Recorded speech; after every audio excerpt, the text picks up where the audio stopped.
ഡൽഹി ITOയ്ക്ക് സമീപം ആം ആദ്മി പാർട്ടിയുടെ പ്രതിഷേധ മാർച്ച് ഡൽഹി പോലീസ് തടഞ്ഞു. വലിയ സംഘർഷാവസ്ഥയാണ് മേഖലയിൽ നിലനിൽക്കുന്നത്. പോലീസ് നേതാക്കൾ, മന്ത്രിമാരടക്കമുള്ളവരെ വലിച്ചിഴച്ച് അറസ്റ്റ് ചെയ്ത് നീക്കുകയാണ്. അവിടെ നൂറുകണക്കിന് ആം ആദ്മി പാർട്ടി പ്രവർത്തകർ അവിടെ ഇപ്പോഴും സംഘടിച്ചിട്ടുണ്ട്. മുഴുവൻ പേരെയും അറസ്റ്റ് ചെയ്ത് നീക്കുക എന്നതാണ് പോലീസ് ഇപ്പോൾ ചെയ്യുന്നത്. വലിയ ദീർഘമായ പ്രതിഷേധത്തിന് അവസരം കൊടുക്കാതെ പരമാവധി പ്രവർത്തകരെ ഈ മേഖലകളിൽ നിന്നും മാറ്റുക എന്നതാണ് പോലീസിന്റെ ഒരു സ്ട്രാറ്റജി എന്ന് തോന്നുന്നു. ഈ മേഖലകളിലൊക്കെ നിരോധനാജ്ഞ പ്രഖ്യാപിച്ചിട്ടുണ്ട്.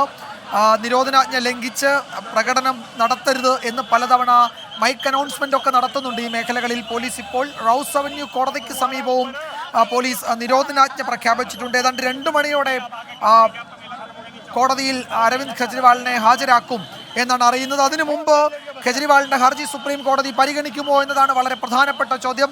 ജസ്റ്റിസ് സഞ്ജീവ് ഖന്ന അധ്യക്ഷനായ 3-അംഗ ബെഞ്ച് അവരുടെ പതിവ് സിറ്റിംഗിന് ശേഷം പ്രത്യേകം ചേർന്ന് ഈ ഹർജി പരിഗണിക്കും എന്ന് അഭിഷേക് സിംഗ്വിയെ, ആം ആദ്മി പാർട്ടിയുടെ അഭിഭാഷകനെ അറിയിച്ചിട്ടുണ്ട്.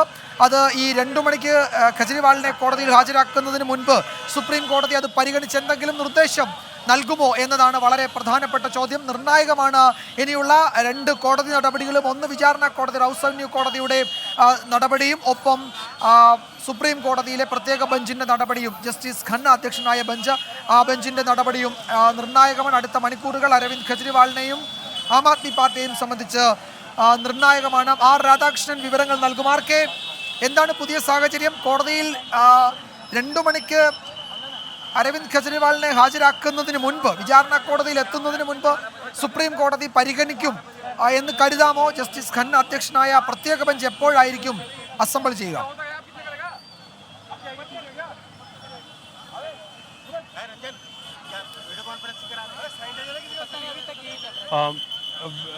വിജയൻ, ഇതിൽ ഈ കോടതിയുടെ ഒരു വിവേചനാധികാരമാണ് ആ വിഷയം. അതുകൊണ്ട് തന്നെ ഈ ബെഞ്ച് എപ്പോഴിരിക്കുമെന്നതിനെ കുറിച്ച് നമുക്ക് ഒരു 2 മണിക്ക് മുമ്പേ ഇരിക്കുമെന്ന് നമുക്കിപ്പോൾ പറയാമെങ്കിലും, പക്ഷെ അതിന് ഒരു കൃത്യമായിട്ടുള്ള ഒരു സമയം എപ്പോഴായിരിക്കും എന്നതിനെ സംബന്ധിച്ചിട്ടുള്ള ഒരു വ്യക്തത വരുത്താൻ സാധിക്കുന്നില്ല. നമുക്ക് മുൻകാലങ്ങളിൽ ഇതിന് സമാനമായിട്ടുള്ള സാഹചര്യങ്ങളൊക്കെ വരുമ്പോൾ കോടതിയിൽ ഇത്തരത്തിലുള്ള ഒരു കേസ് മെൻഷൻ ചെയ്യുന്നു. ആ കേസ് മെൻഷൻ ചെയ്താൽ ഇന്ന് ഈ കോടതിയിൽ ഹാജരാക്കുകയാണ്, റിമാൻഡ് ചെയ്യാനായിട്ട് പോകും, അതിന് മുമ്പ് തന്നെ ഈ കേസ് കേൾക്കണം എന്നായിരിക്കും സാധാരണ അഭിഭാഷകർ ആവശ്യപ്പെടുക. ഇന്ന് അഭിഷേക് മനു സിംഗ്വിയും അതേ രീതിയിലാണ് ആവശ്യപ്പെട്ടത്. പക്ഷേ ആ ഘട്ടത്തിൽ ചീഫ് ജസ്റ്റിസ് പറഞ്ഞത്, ഞാൻ ഈ കേസ് ഞാനല്ല പരിഗണിക്കേണ്ടത്, ജസ്റ്റിസ് സഞ്ജയ് ഖന്ന അധ്യക്ഷനായിട്ടുള്ള ബെഞ്ച് സമാനമായിട്ടുള്ള ഒരു ചെയിൻ ഓഫ് കേസസ് പരിഗണിച്ചുകൊണ്ടിരിക്കുന്നുണ്ട്, അതുകൊണ്ട് ജസ്റ്റിസ് ഖന്ന തന്നെ പരിഗണിക്കുന്നതാണ് ഈ വിഷയത്തിൽ ഏറ്റവും ഉചിതം എന്നുള്ളതാണ്. അത് ജസ്റ്റിസ് ഖന്നയുടെ ബെഞ്ചിലേക്ക് എത്തുന്നു. തുടർന്നാണ് ഇത് പ്രത്യേകമായി പരിഗണിക്കാം എന്ന വിധത്തിലേക്ക്. അതിൽ ഒരു പ്രധാനപ്പെട്ട കാര്യം, ഈ ഹർജി വേണമെന്നുണ്ടെങ്കിൽ ആ ഘട്ടത്തിൽ കെ കവിതയുടെ ഹർജി പരിഗണിച്ചപ്പോൾ, കെ കവിതയുടെ അറസ്റ്റിന് എതിരായിട്ടുള്ള അവരുടെ ആവശ്യങ്ങൾ ഉൾപ്പെടുന്ന ഹർജി പരിഗണിച്ചപ്പോൾ അതിനൊപ്പം കേൾക്കാമായിരുന്നു. അങ്ങനെയായിരുന്നു കരുതിയിരുന്നത്, അങ്ങനെയായിരുന്നു ആവശ്യപ്പെട്ടിരുന്നത്. പക്ഷേ അതിന് കോടതി തയ്യാറായില്ല.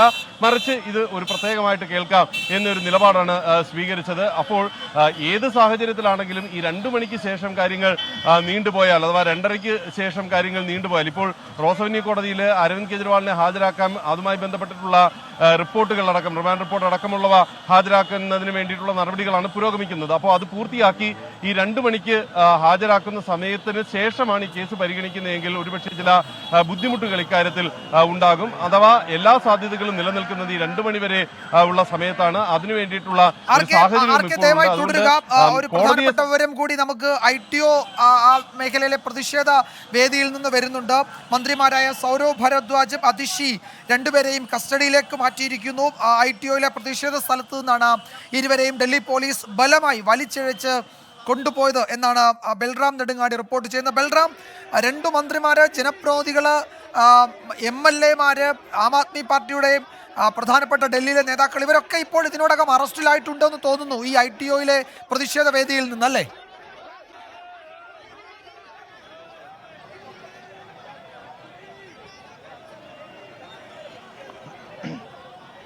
തീർച്ചയായും വിജയകുമാർ, ശക്തമായ പ്രതിഷേധമാണ് ഡൽഹി ITOയിൽ നടന്നത്. ITO ഡൽഹിയിലെ ഏറ്റവും തന്ത്രപ്രധാനമായ ഒരു ജംഗ്ഷനുകളിൽ ഒന്നാണ്. ഒരു റോഡ് റോസ് അവന്യൂ കോടതിയിലേക്കും മറ്റൊന്ന് സുപ്രീം കോടതിയിലേക്കും ഒന്ന് ഓൾഡ് ഡൽഹിയിലേക്കും മറ്റൊന്ന് നോയിഡയിലേക്കും ബന്ധിപ്പിക്കുന്ന ഒരു പ്രധാന ജംഗ്ഷൻ. ഇവിടെയാണ് ഉപരോധ സമരം ആം ആദ്മി പാർട്ടിയുടെ നേതൃത്വത്തിൽ നടത്തിയത്. അതിഷിയുടെ നേതൃത്വത്തിൽ ഈ പ്രതിഷേധക്കാർ ആം ആദ്മി പാർട്ടി ആസ്ഥാനത്ത് നിന്നും ഇവിടെ എത്തി പ്രതിഷേധിക്കുകയായിരുന്നു. റോഡിന് നടുവിൽ കുത്തിയിരുന്ന് ഉടൻ തന്നെ ഡൽഹി പോലീസും റാപ്പിഡ് ആക്ഷൻ ഫോഴ്സും എത്തി പ്രവർത്തകരെ ഓരോരുത്തരെയായി നീക്കുകയായിരുന്നു.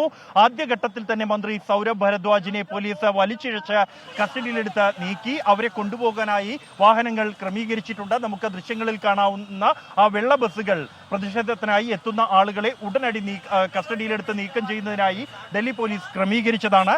സമാനമായി എന്നാൽ അതിഷിക്ക് പ്രതിരോധം തീർക്കാൻ ആം ആദ്മി പാർട്ടി പ്രവർത്തകർ നിരവധി പേർ ചേർന്നു. സ്ത്രീകൾ അടക്കമുള്ള ആപ്പ് പ്രവർത്തകർ അതിഷിക്ക് ചുറ്റും അണിനിരുന്നു. ആദ്യഘട്ടത്തിൽ വനിതാ പോലീസുകാർ പോലീസിനൊപ്പം ഉണ്ടായിരുന്നില്ല. തുടർന്ന് മിനിറ്റുകളോളം ITOയിൽ ഗതാഗതം സ്തംഭിപ്പിച്ചുകൊണ്ട് അതിഷിയുടെ നേതൃത്വത്തിൽ റോഡിന് നടുവിൽ കുത്തിയിരുന്ന പ്രതിഷേധം നടത്തി. ഒടുവിൽ അല്പസമയം മുമ്പാണ് മന്ത്രി അതിഷി അടക്കമുള്ളവരെ പോലീസ് കസ്റ്റഡിയിലെടുത്ത് നീക്കിയിരിക്കുന്നത്. പഞ്ചാബിലെ മന്ത്രിമാർ അടക്കമുള്ളവർ പ്രതിഷേധവുമായി എത്തിയിട്ടുണ്ട്. അവരും കസ്റ്റഡിയിലായിട്ടുണ്ട് എന്ന് തന്നെയാണ് ലഭ്യമാകുന്ന വിവരം. ഇത്തരത്തിൽ അതിശക്തമായ പ്രതിഷേധമാണ് ആം ആദ്മി പാർട്ടി ദേശീയ നേതൃത്വത്തിന്റെ ആഹ്വാനം ഏറ്റെടുത്തുകൊണ്ട് ഇന്ന് ഡൽഹിയിൽ നടത്തിയത്. ITOയിൽ അതിശക്തമായ പ്രതിഷേധം തന്നെ നടന്നു. കാലങ്ങൾക്ക് ശേഷമാണ് ആം ആദ്മി പാർട്ടി ഇത്രയും തെരുവിൽ അതിശക്തമായ പ്രതിഷേധം സംഘടിപ്പിക്കുന്നത്. നേരത്തെ കഴിഞ്ഞ വർഷം ഏതാണ്ട് ഇതേ സമയത്താണ് ഉപമുഖ്യമന്ത്രിയായിരുന്ന മനീഷ് സിസോദിയ ഇതേ കേസിൽ അറസ്റ്റിലാകുന്നത്. ആ ഘട്ടത്തിൽ അതിശക്തമായ പ്രതിഷേധം CBI ആസ്ഥാനത്തിന് മുന്നിൽ ആം ആദ്മി പാർട്ടി നടത്തിയിരുന്നു. തുടർന്നെന്നാൽ കടുത്ത നിയന്ത്രണങ്ങൾ പ്രതിഷേധങ്ങളെ ഒഴിവാക്കുന്നതിനായി ഡൽഹി പോലീസ് കഴിഞ്ഞ ഒരു വർഷത്തിനിടെ കെജ്രിവാൾ അടക്കമുള്ള നേതാക്കളെ ചോദ്യം ചെയ്യാൻ വിളിപ്പിക്കുന്ന ഘട്ടത്തിലും സഞ്ജയ് സിംഗിന്റെ അറസ്റ്റ് നടന്ന ഘട്ടത്തിലും എല്ലാം തന്നെ സംഘടിപ്പിക്കുന്നുണ്ട്. ശക്തമായ പോലീസ് ബാരിക്കേഡുകളും പോലീസ് വിന്യാസവും എല്ലാം തന്നെ ഏർപ്പെടുത്തിയിരുന്നു. ഇത്തവണയും നിരോധനാജ്ഞ തന്ത്രപ്രധാനമായ എല്ലാ പ്രദേശങ്ങളിലും പോലീസ് പ്രഖ്യാപിച്ചിട്ടുണ്ട്. അത് അവഗണിച്ചുകൊണ്ട് മറികടന്നുകൊണ്ട് എത്തിയ പ്രവർത്തകരാണ് ഇപ്പോൾ പോലീസ് കസ്റ്റഡിയിലെടുത്തിരിക്കുന്നത്. ഈ കസ്റ്റഡിയിലെടുത്തവരെ ഡൽഹി അതിർത്തികളിലുള്ള പോലീസ് സ്റ്റേഷനുകളിലേക്കാണ് മാറ്റിയിരിക്കുന്നത് എന്നാണ് ലഭ്യമാകുന്ന വിവരം. നമുക്ക് ദൃശ്യങ്ങളിൽ കാണാം. വലിയ പോലീസ് വിന്യാസം തന്നെ ഉന്നത പോലീസ് ഉദ്യോഗസ്ഥരുടെ നേതൃത്വത്തിൽ ഇവരെ ഏർപ്പെടുത്തിയിട്ടുണ്ട്. ഈ റോസ് അവന്യൂ കോടതിയിലേക്ക് പോകുന്ന റോഡ് പൂർണ്ണമായും ബാരിക്കേഡ് ഉപയോഗിച്ച് പോലീസ് അടച്ചിട്ടുണ്ട്. വിജയകുമാർ, രണ്ടു മന്ത്രിമാരുൾപ്പെടെ ആം ആദ്മി പാർട്ടിയുടെ പ്രധാനപ്പെട്ട നേതാക്കൾ, MLA മാർ ഇവരെയൊക്കെ ഇതിനോടകം അറസ്റ്റ് ചെയ്തിട്ടുണ്ട്. അവരെ അവിടെ നിന്ന് നീക്കുകയാണ്. അതിനായി വാഹനങ്ങൾ അവിടെ എത്തിയിട്ടുണ്ട്. ITOയ്ക്ക് സമീപം ഏതാനും മണിക്കൂറുകളായി വലിയ സംഘർഷാവസ്ഥ തന്നെയായിരുന്നു. ആം ആദ്മി പാർട്ടി പ്രവർത്തകരെ ഒട്ടുമിക്ക പേരെയും അവിടെ നിന്ന് ബലമായി തന്നെയാണ് പോലീസ് നീക്കിയത്. ഇപ്പോൾ വരുന്ന മറ്റൊരു വിവരം, എൻഫോഴ്സ്മെന്റ് ഡയറക്ടറേറ്റിന്റെ അഡീഷണൽ ഡയറക്ടർ കപിൽ രാജ് ഇപ്പോൾ മദ്യനയ കേസിൽ അറസ്റ്റിലായ അരവിന്ദ് കെജ്രിവാളിനെ ചോദ്യം ചെയ്യുകയാണ് എന്നതാണ്. കപിൽ രാജ് തന്നെയാണ് നേരത്തെ ജാർഖണ്ഡ് മുൻ മുഖ്യമന്ത്രി ഹേമന്ത് സോറനെ അറസ്റ്റ് ചെയ്തതും ആ കേസ് അന്വേഷിക്കുകയും അതിന് മേൽനോട്ടം വഹിക്കുകയും ചെയ്ത അഡീഷണൽ എൻഫോഴ്സ്മെന്റ് ഡയറക്ടറേറ്റിന്റെ അഡീഷണൽ ഡയറക്ടറാണ് കപിൽ രാജ്. അദ്ദേഹമാണ് ഇപ്പോൾ അരവിന്ദ് കെജ്രിവാളിനെ ചോദ്യം ചെയ്യുന്നത്. BRS നേതാവ് K കവിതയ്ക്കൊപ്പം കെജ്രിവാളിനെ ചോദ്യം ചെയ്യാൻ നീക്കം നടക്കുന്നു എന്ന വിവരവും വരുന്നുണ്ട്. അപ്പോൾ ഈ ചോദ്യം ചെയ്യലുകൾ തുടരുന്നുണ്ട്. അതിനുശേഷമായിരിക്കും 2 മണിയോടെ റോസ് അവന്യൂ കോടതിയിലേക്ക് കെജ്രിവാളിനെ എത്തിക്കുക. അതിനു മുമ്പ് സുപ്രീം കോടതി എന്തെങ്കിലും നിർദ്ദേശങ്ങൾ നൽകുമോ എന്നാണ് ഇനി അറിയേണ്ടത്. അങ്ങനെ നിർണായകമായ മണിക്കൂറുകളിലൂടെ ഡൽഹി രാഷ്ട്രീയം ഇങ്ങനെ കടന്നു പോവുകയാണ്. 2 മന്ത്രിമാർ അറസ്റ്റിലാകുന്നു, ജനപ്രതിനിധികൾ അറസ്റ്റിലാകുന്നു. ആം ആദ്മി പാർട്ടിയുടെ പ്രധാനപ്പെട്ട നേതാക്കളൊക്കെ പ്രതിഷേധത്തിൻ്റെ ഭാഗമായി പലയിടങ്ങളിലും അറസ്റ്റ് വരിക്കുന്നുണ്ട്. ഇന്ത്യ മുന്നണി നേതാക്കൾ വലിയ രാജ്യവ്യാപക പ്രതിഷേധത്തിനും ഒക്കെ ആഹ്വാനം ചെയ്തിട്ടുണ്ട്.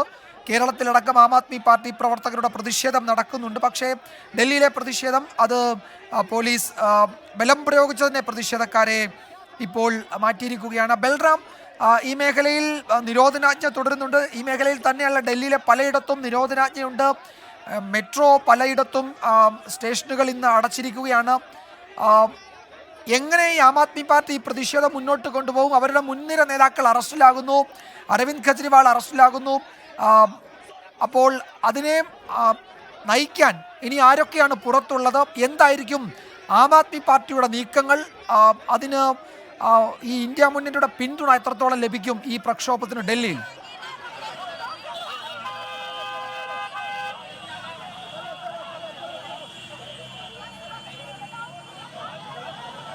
വിജയകുമാർ, നമുക്ക് ദൃശ്യങ്ങളിൽ കാണാം പ്രതിഷേധം ഇപ്പോഴും ശക്തമായി തന്നെ തുടരുകയാണ്. ITOയിലേക്ക് വിവിധ ഇടങ്ങളിൽ നിന്നും പ്രതിഷേധക്കാർ എത്തിക്കൊണ്ടിരിക്കുന്നു. എത്തിയവരെ മുഴുവനായി എത്തുന്ന പടിക്ക് തന്നെ കസ്റ്റഡിയിലെടുത്ത് നീക്കാനുള്ള ക്രമീകരണങ്ങൾ പോലീസ് ഏർപ്പെടുത്തിയിട്ടുണ്ട്. എങ്കിൽ പോലും ചെറിയ സംഘങ്ങളായി ആം ആദ്മി പാർട്ടി പ്രവർത്തകർ ഇവിടേക്ക് എത്തിക്കൊണ്ടിരിക്കുകയാണ്. നേതൃത്വത്തിന്റെ ആഹ്വാനം പൂർണ്ണമായി ഏറ്റെടുത്തുകൊണ്ടാണ് ആം ആദ്മി പാർട്ടി ഇത്തരത്തിലൊരു പ്രതിഷേധം നടത്തുന്നത്. പാർട്ടിയെ സംബന്ധിച്ചിടത്തോളം അതിന്റെ സ്ഥാപക നേതാവ്, പാർട്ടിയുടെ പ്രതിച്ഛായ, പാർട്ടിയുടെ മുഖം എല്ലാമായ അരവിന്ദ് കെജ്രിവാൾ എന്ന ഡൽഹി മുഖ്യമന്ത്രി, പാർട്ടിയുടെ കൺവീനറാണ് അറസ്റ്റ് ചെയ്യപ്പെട്ടിരിക്കുന്നത്. അതിനാടകീയമായ നീക്കങ്ങളിലൂടെ ഈ ഘട്ടത്തിൽ തന്നെയാണ് പാർട്ടിയുടെ ശക്തി തെളിയിക്കേണ്ടത്. ഡൽഹിയിൽ മാരകമായ ഭൂരിപക്ഷത്തോടെ 2 തവണ അധികാരത്തിലെത്തിയ പാർട്ടിയാണ് ആം ആദ്മി പാർട്ടി. BJPയെ വെല്ലുവിളിച്ചുകൊണ്ട് തദ്ദേശ തെരഞ്ഞെടുപ്പിൽ, ഇത്തവണ MCD തെരഞ്ഞെടുപ്പിലും ഭൂരിപക്ഷം തെളിയിക്കാൻ കഴിഞ്ഞ ഒരു പാർട്ടിയാണ് ആം ആദ്മി പാർട്ടി. അതുകൊണ്ട് തന്നെ അതിൻ്റെ ശേഷി, ജനപിന്തുണ തെളിയിക്കേണ്ട ഒരു രാഷ്ട്രീയ സാഹചര്യം മാണ് ഉടലെടുത്തിരിക്കുന്നത്. അതുതന്നെയാണ് ഡൽഹിയിൽ ഇപ്പോൾ നടന്നുകൊണ്ടിരിക്കുന്നതും. കടുത്ത ക്രമീകരണങ്ങൾ പോലീസ് ഏർപ്പെടുത്തിയിട്ടുണ്ട്. ബാരിക്കേഡുകൾ നിരത്തി വാഹന ഗതാഗതം പൂർണ്ണമായും നിയന്ത്രിച്ചിരിക്കുന്നു. പ്രധാന റോഡുകളിൽ നിരോധനാജ്ഞ പ്രഖ്യാപിച്ചിട്ടുണ്ട്. തന്ത്രപ്രധാനമായ ഇടങ്ങളിൽ, പ്രതിഷേധം നടക്കാൻ സാധ്യതയുള്ള ഇടങ്ങളിൽ എല്ലാം തന്നെ ഇതിനെയെല്ലാം മറികടന്നുകൊണ്ട് പ്രവർത്തകർ, നേതാക്കൾ, പ്രാദേശിക നേതാക്കളുടെ നേതൃത്വത്തിൽ എത്തുകയാണ്, പ്രതിഷേധിക്കുകയാണ്. റോഡ് ഉപരോധിച്ചുകൊണ്ടുള്ള അതിശക്തമായ പ്രതിഷേധം ഡൽഹിയിൽ സാധാരണ രീതിയിൽ അവലംബിക്കാറില്ലാത്ത ഒരു പ്രതിഷേധമാണ് റോഡ് ഉപരോധിച്ചുള്ള പ്രതിഷേധം എന്നുള്ളത്. അത്തരത്തിലുള്ള പ്രതിഷേധമാണ് ഇപ്പോൾ ഡൽഹി ITOയിൽ നടന്നുകൊണ്ടിരിക്കുന്നത്. അതിശക്തമായ പ്രതിഷേധം നടക്കുന്നു. എന്നാൽ ഈ പ്രതിഷേധത്തെ മറികടക്കാനുള്ള ക്രമീകരണങ്ങൾ, കൃത്യമായ മുന്നൊരുക്കങ്ങൾ ഡൽഹി പോലീസും സ്വീകരിച്ചിട്ടുണ്ട്. ഇതിന്റെ അടിസ്ഥാനത്തിൽ തന്നെയാണ് പോലീസിന്റെ നിരവധി വാഹനങ്ങൾ ഇവിടെ ക്രമീകരിച്ചിട്ടുണ്ട്. ഈ പ്രതിഷേധവുമായി എത്തുന്ന ആളുകളെ ഉടനടി തന്നെ കസ്റ്റഡിയിലെടുത്ത് ഉടൻ തന്നെ അവിടെ നിന്ന് നീക്കുക എന്നുള്ളതാണ് പോലീസ് സ്വീകരിച്ചു വരുന്ന ഒരു രീതി എന്നുള്ളത്. ITOയിൽ പ്രധാനമായും ഈ പ്രദേശത്തിന്റെ ഒരു പ്രാധാന്യം കൂടി കണക്കിലെടുത്തുകൊണ്ടാണ് ഇത്ര ശക്തമായ ഒരു ക്രമീകരണം പോലീസ് ഏർപ്പെടുത്തിയിരിക്കുന്നത്. സമാനമായി മറ്റിടങ്ങളിലും ഇതേ സാഹചര്യം തന്നെ നിലനിൽക്കുന്നു. നിരോധനാജ്ഞ പ്രധാന ഇടങ്ങളിലെല്ലാം തന്നെ പോലീസ് പ്രഖ്യാപിച്ചിട്ടുണ്ട്. ആളുകൾ ഒത്തുകൂടുന്നതിന് നിയന്ത്രണമുണ്ട്. ഡൽഹിയിലെ ആം ആദ്മി പാർട്ടി ആസ്ഥാനത്ത് നിന്നും ആരംഭിച്ച പ്രതിഷേധ സമ്മേളനമാണ് ITOയിലേക്ക് പ്രതിഷേധ മാർച്ചായി എത്തി അറസ്റ്റിലേക്ക് കാര്യങ്ങൾ എത്തിയിരിക്കുന്നത്. ആം ആദ്മി പാർട്ടിയുടെ പ്രധാന നേതാക്കളെല്ലാം തന്നെ വിജയകുമാർ സൂചിപ്പിച്ച പോലെ തന്നെ നിലവിൽ കസ്റ്റഡിയിലായിരിക്കുന്നു. മുഖ്യമന്ത്രി അരവിന്ദ് കെജ്രിവാളും മനീഷ് സിസോദിയയും സത്യേന്ദ്ര ജെയിനും അടക്കമുള്ളവർ നേരത്തെ ഈ കേസിൽ, ഡൽഹി മദ്യനയ അഴിമതി കേസിൽ പ്രതികളായി ഉൾപ്പെടുത്തിയിരിക്കുന്നു. അതേസമയം മറ്റ് നേതാക്കൾ ഈ പ്രതിഷേധത്തെ തുടർന്ന് രണ്ടാം നിര നേതാക്കൾ, മൂന്നാം നിര നേതാക്കൾ അടക്കമുള്ളവർ നിലവിൽ പോലീസ് കസ്റ്റഡിയിൽ തന്നെയാണ്. അപ്പോഴും പ്രാദേശിക നേതാക്കളുടെയും മറ്റ് പുറത്ത് ഉള്ള നേതാക്കളുടെയും നേതൃത്വത്തിൽ ഇപ്പോഴും ആം ആദ്മി പാർട്ടി പ്രതിഷേധങ്ങൾ സംഘടിപ്പിക്കുക തന്നെയാണ്. പാർട്ടിയെ സംബന്ധിച്ചിടത്തോളം ഇത് ഒരു വലിയ പ്രതിസന്ധി ഘട്ടം തന്നെയാണ്. പാർട്ടിയുടെ ശക്തി, ശേഷി അത് തെളിയിക്കേണ്ടതുണ്ട്. കെജ്രിവാൾ എന്ന അഴിമതി വിരുദ്ധ മുദ്രാവാക്യവുമായി എത്തിയ നേതാവിനെ അഴിമതി കേസിൽ അറസ്റ്റ് ചെയ്തിരിക്കുന്നു. ഇത് ഒരു രാഷ്ട്രീയ പകപോക്കൽ ആണ് എന്ന് കൃത്യമായി തന്നെ തെളിയിക്കാൻ, അതിനായി പ്രചരണം നടത്തേണ്ടതുണ്ട്.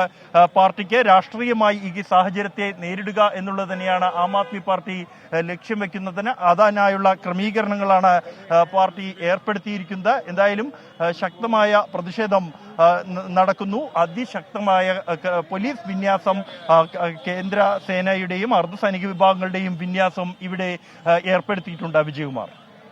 യെസ്, ഡൽഹി ITOയിൽ നിന്നുള്ള ദൃശ്യങ്ങളാണിത്. ആം ആദ്മി പാർട്ടിയുടെ ഒരു വലിയ പ്രതിഷേധം അവിടെ പോലീസ് ഇപ്പോൾ തടഞ്ഞു. തൊട്ടു പിന്നാലെ പ്രവർത്തകരെ, നേതാക്കളെ അറസ്റ്റ് ചെയ്ത് നീക്കി. 2 മന്ത്രിമാർ, സൗരവ് ഭരദ്വാജ്, അതിഷി മർലനെ, 2 പേരെയും അവിടെ നിന്ന് അറസ്റ്റ് ചെയ്ത് നീക്കിയിട്ടുണ്ട്. ആം ആദ്മി പാർട്ടിയുടെ പ്രധാനപ്പെട്ട നേതാക്കളൊക്കെ ആ പ്രതിഷേധത്തിൻ്റെ ഭാഗമായി അവിടേക്ക് കൂടുതൽ പാർട്ടി പ്രവർത്തകർ എത്തുന്നുണ്ട്. എത്തുന്ന ആളുകളെ അവിടെ നിന്ന് വൈകാതെ തന്നെ അറസ്റ്റ് ചെയ്ത് നീക്കുകയാണ് പോലീസ്. വാഹനങ്ങളൊക്കെ സജ്ജമാക്കി തന്നെയാണ് പോലീസ് ഈ നടപടി അവിടെ സ്വീകരിച്ചത്. പ്രഖ്യാപിച്ചത്. വലിച്ചിഴച്ച് പ്രവർത്തകരെ അറസ്റ്റ് ചെയ്ത് നീക്കുന്ന ദൃശ്യങ്ങൾ നമ്മൾ കണ്ടു. ഡൽഹിയിലെ ചില കേന്ദ്രങ്ങളിൽ ഇപ്പോൾ നിരോധനാജ്ഞ പ്രഖ്യാപിച്ചിട്ടുണ്ട്. റൌസ് അവന്യൂ കോടതിക്ക് സമീപം നിരോധനാജ്ഞ പ്രഖ്യാപിച്ചിട്ടുണ്ട്. ആളുകൾ അവിടെ കൂട്ടം കൂടരുതെന്ന് പോലീസ് മുന്നറിയിപ്പ് നൽകിയിട്ടുണ്ട്.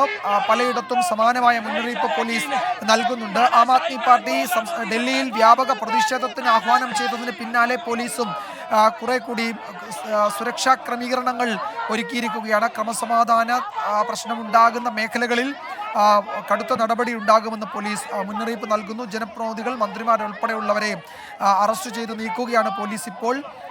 അരവിന്ദ് കെജ്രിവാളിനെ 2 മണിക്കാണ് വിചാരണ കോടതിയിൽ ഹാജരാക്കുന്നത്. അദ്ദേഹത്തിന്റെ ഹർജി, അറസ്റ്റിനെതിരായ ഹർജി ഇന്ന് ജസ്റ്റിസ് സഞ്ജീവ് ഖന്ന അധ്യക്ഷനായ 3-അംഗ ബെഞ്ച് പരിഗണിക്കും. രാവിലെ സുപ്രീം കോടതി ചീഫ് ജസ്റ്റിസിന് മുൻപാകെ ആം ആദ്മി പാർട്ടി നിയോഗിച്ച അഭിഭാഷകൻ അഡ്വക്കേറ്റ് അഭിഷേക് സിംഗ്വി ഈ കേസ് മെൻഷൻ ചെയ്തു. പക്ഷേ ജസ്റ്റിസ് ഖന്നയുടെ ബെഞ്ചിലേക്ക് വേഗത്തിൽ വിവരങ്ങൾ ധരിപ്പിക്കാൻ ചീഫ് ജസ്റ്റിസ് നിർദ്ദേശിക്കുകയായിരുന്നു. ആ ഘട്ടത്തിൽ ജസ്റ്റിസ് ഖന്ന അദ്ദേഹം മറ്റൊരു കേസ് പരിഗണിക്കുകയായിരുന്നു.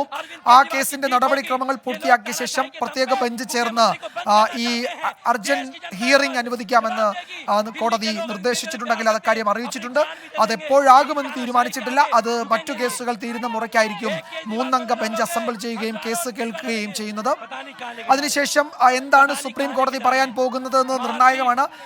ഡൽഹി മദ്യനയ അഴിമതി കേസുമായി ബന്ധപ്പെട്ട് നേരത്തെ അറസ്റ്റിലായ കെ കവിത, BRS നേതാവ് കെ കവിതയ്ക്ക് സുപ്രീം കോടതിയിൽ നിന്ന് ആശ്വാസമില്ല. വിചാരണ കോടതിയെ ജാമ്യത്തിനായി സമീപിക്കണമെന്നാണ് അവരോട് കോടതി പറഞ്ഞത്.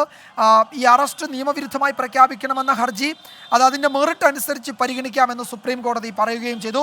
അതിനിടയിൽ അരവിന്ദ് കെജ്രിവാളിനെയും കെ കവിതയും ഒരുമിച്ചിരുത്തി ചോദ്യം ചെയ്യാൻ ED തീരുമാനിച്ചിട്ടുണ്ട്. കപിൽ രാജ് എന്ന എൻഫോഴ്സ്മെന്റ് ഡയറക്ടറേറ്റിന്റെ അഡീഷണൽ ഡയറക്ടറാണ് ഈ അന്വേഷണത്തിന് മേൽനോട്ടം വഹിക്കുന്നത്. ITOയിൽ നിന്നുള്ള ദൃശ്യങ്ങളാണ് നമ്മൾ കാണുന്നത് ഡൽഹിയിൽ. ഈ വാർത്തയുടെ വിശദാംശങ്ങളിലേക്ക് നമ്മൾ മടങ്ങി